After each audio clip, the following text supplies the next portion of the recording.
2-3वटा book पढिसकेँ है, शासनको सिद्धान्त छैन बा।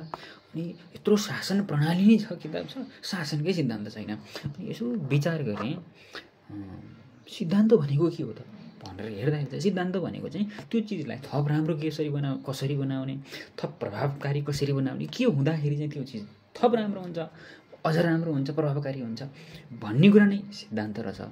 त्यसो भइसकेपछि त शासन के भएपछि राम्रो हुन्छ त भन्दाखेरि जनता सहभागी भयो भने जनताले चाहे जस्तो विकास हुने होला, चाहे जस्तो किसिमको सेवा प्रभाव हुने होला। त्यसो भए के भयो, सहभागिता शासनको सिद्धान्त हुने भयो। अनि जनतालाई सहभागी भइसकेपछि त यहाँनिर कानुनको पालना भएन है, खबरदार भन्न सक्लान्।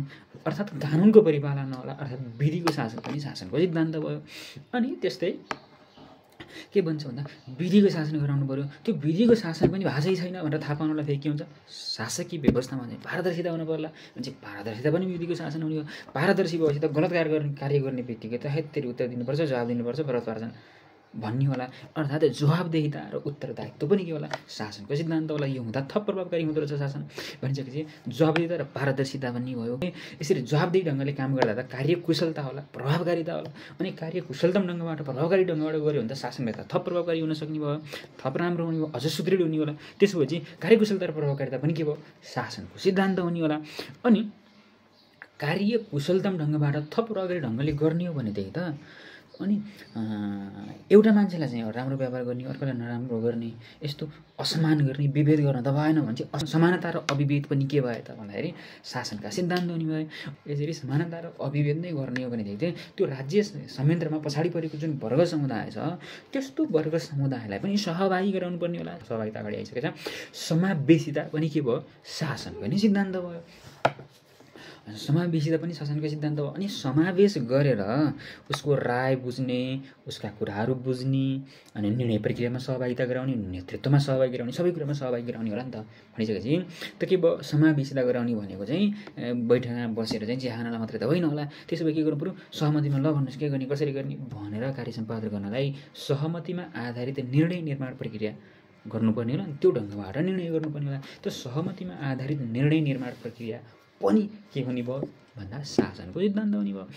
ओके, शासनको सिद्धान्त हुने भयो। अनि सहमतिमा आधारित भएर निर्णय गर्नको लागि, सहमतिको आधारमा निर्णय गर्नको लागि पनि त्यहाँनिर के होला भन्दा मेरो गरेको 12 टका भनेर त मैले भने आउनुपर्छ भनेर त हुन्न होला।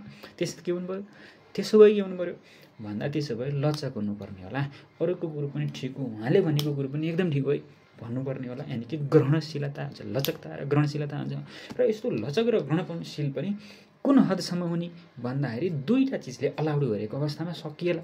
एउटा नैतिकता भन्छ, आफ्नो अन्तर्बोधले ठिक छ भन्छ भने लचक हुन सकिएला। अर्को चाहिँ कानुनले, विधिले, आचार संहिताले पनि ठिक छ भनेको अवस्था, जस्तो सदाचार भन्ने भयो।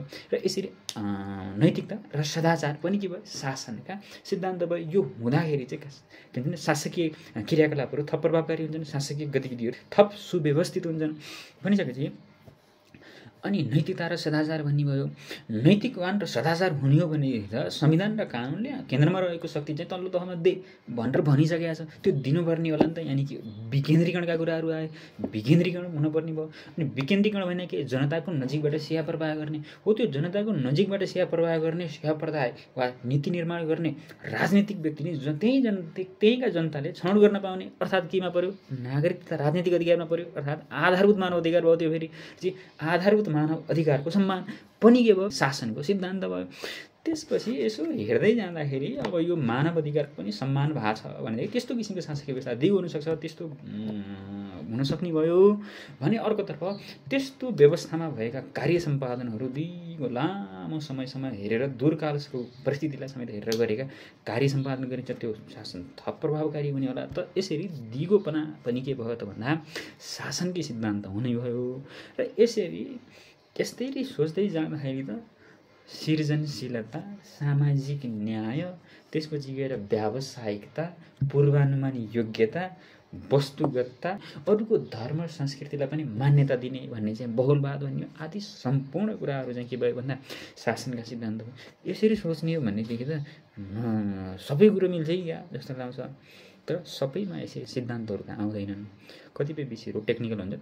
त्यस्तो सन्दर्भमा भने सम्बन्धित विषयकै ज्ञान आवश्यक पर्छ।